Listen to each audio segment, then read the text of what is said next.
But as all of you know, Grant hosts with Grant and Danny on 106.7 The Fan, 2 to 6:30 every day. You can follow Grant on X on Twitter at Grant Paulsen. Is there pressure on this team to go deep into this postseason after 7 years of nothing following the Cup? Kevin, I think there's immense pressure on this team to get out of the first round because not only have they not gone deep, they have not gotten out of round one since the 2018 Stanley Cup. And there are reasons for that are explanations as much as excuses. They've had some pretty serious injuries. They were in a great spot in a series against Carolina the following year, and TJ Oshie on a pretty ugly hit by Warren Fogle was lost, and it changed the series. They had the COVID year where it was kind of a crapshoot, and you're playing in a neutral site. It didn't matter as much. But here's the thing. It doesn't matter when you look at a 7-year sample and you go, you've been one of the better teams in hockey. They've made the playoffs 10 out of 11 years, and you got really nothing to show for it other than the Cup run in terms of getting to even an Eastern Conference final. So I think if they got to round two with all their injuries, played a competitive series, you could probably project ahead and say they're in a really good spot moving forward. But if they were to get bounced in a 1-8 matchup in round one by Montreal, it would be a really bad look. Why do odds makers not give them much of a chance? They're the third or fourth odds choice in the Eastern Conference, like the seventh or eighth overall to win the Cup when they had the second best record in hockey.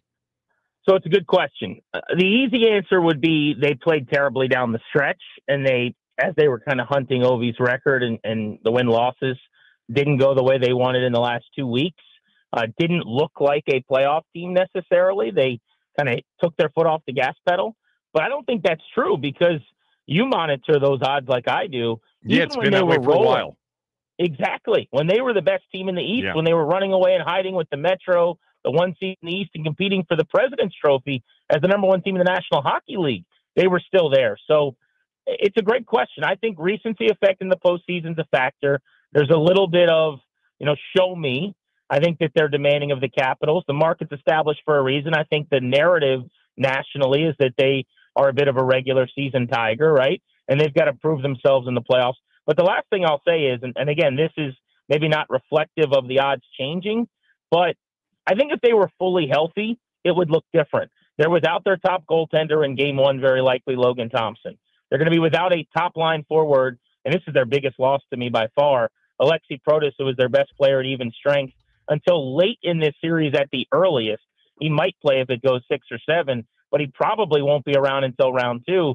And then the news I'm hearing on Marty Ferravari, a top 4 defenseman, is actually bad. I mean, it does not sound like he's playing in this series. Nobody's said that definitively, but it could be a while before we see him, even if they go on a run, if we see him again. So they're not healthy. And for a team that was healthy all year, that's a bummer. But I do think that gets reflected in the odds a little bit. Isn't some of it just that some of the teams in the East, like Tampa and Florida and Carolina and Toronto, are really good? Sure, absolutely. They are very good. I mean, the Caps were better this year, and maybe you could make the case again that those teams played a better brand of hockey going into the playoffs.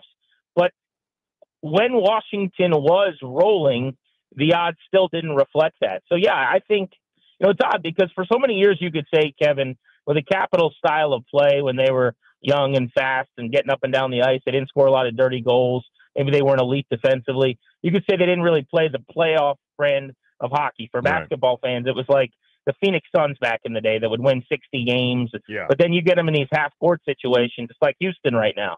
You need the Rockets to play these games down the stretch and 2 minutes left, and they got to go get buckets in half-court. It's a tough ask. But the Caps this year do those things. I actually think they're built, if healthy, well for the playoffs. They get the dirty goals. They get a lot of traffic. They are big and physical and heavy. They are faster than they've been. And they were top 5 scoring goals and allowing goals. They've been excellent defensively up until the final couple of weeks as well. Logan Thompson was the first off the ice in this morning's skate around. So you think that means he probably doesn't go in game one? And if that's true, what's the difference between him and Lindgren?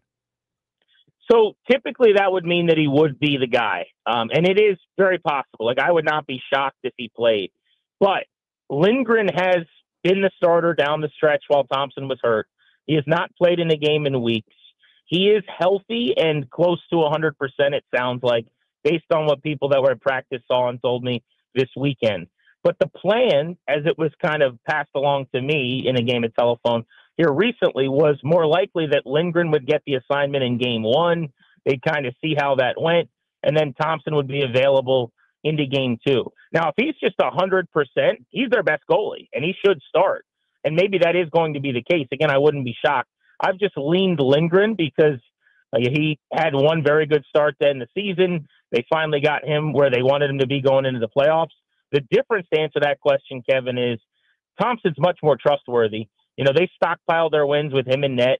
When he was at his best this season, going back to the winter, he was the second best goaltender in hockey outside of Connor Hellebuck, who's going to win the Vezina Award as the best at the position.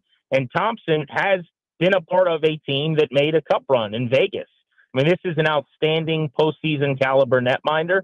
Lindgren's a fan favorite. He's great in the room. He had an outstanding year last year, and he carried them to the playoffs as a nearly minus 40 goal differential team as the 8th seed when he got hot. But he has not played at that level this year, and I would say there's a sizable difference between the two. I don't know that all the reporters that cover the team would agree, but my opinion is Thompson at his best is considerably better than Lindgren. He's rebound control, just more confident. And in the cage, I think gives them a much better chance to go on a run. I think you could win a series with Lindgren. I think you could go many rounds with Logan Thompson. Talking to my guy, Grant Paulsen from, of course, 106.7 The Fan.